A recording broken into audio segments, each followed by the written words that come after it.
2010တုန်းကအရခတ်တပ်တော်နဲ့ဒီမြန်မာစစ်တပ်နဲ့ကတိုက်ပွဲဖြစ်နေတာမြန်မာစစ်တပ်ရဲ့စခန်းကိုအရခတ်တပ်တော်ကတင်းနာကိုမြန်မာစစ်တပ်ကပြန်သွားတင်းတာအဲ့ချင်းတော့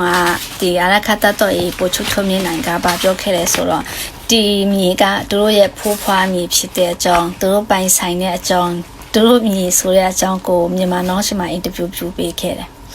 ဒီ2026ရောက်တော့ဒီမြေမှာသူကကိုပိုင်ဖွင့်တော့မယ်တဲ့နော်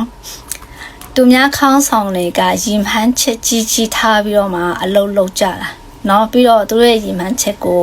ပြည်သူလူထုရှေ့မှာအကောင့်ထဲဖော်တယ်နော်ပြီးတော့မှ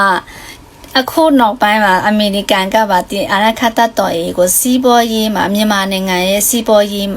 မှာအရေးပါဆုံးစည်းရင်းထဲမှာထည့်ထားတာနော်မကြခင်ဒီအရခတ်တပ်တော်နဲ့တွေ့တော့မှာစကားပြောတော့မှာနော်အဲခဏဆောင်3-4ရက်တော့တွင်းမှာသူတို့စကားပြောလာလိမ့်မယ်နေရာပါမှမတီးပဲနဲ့ရှောက်ပြောနေရနိုင်ငံရေးအကြောင်းလည်းမတီးပဲနဲ့ရှောက်ပြောနေရဆိုပြီးတော့မှလာဟောင်းနေတဲ့လူတွေကြည်ထားကြတော့ဒီထက်ကောင်းတဲ့ဟာရလာတော့မှပြီးတော့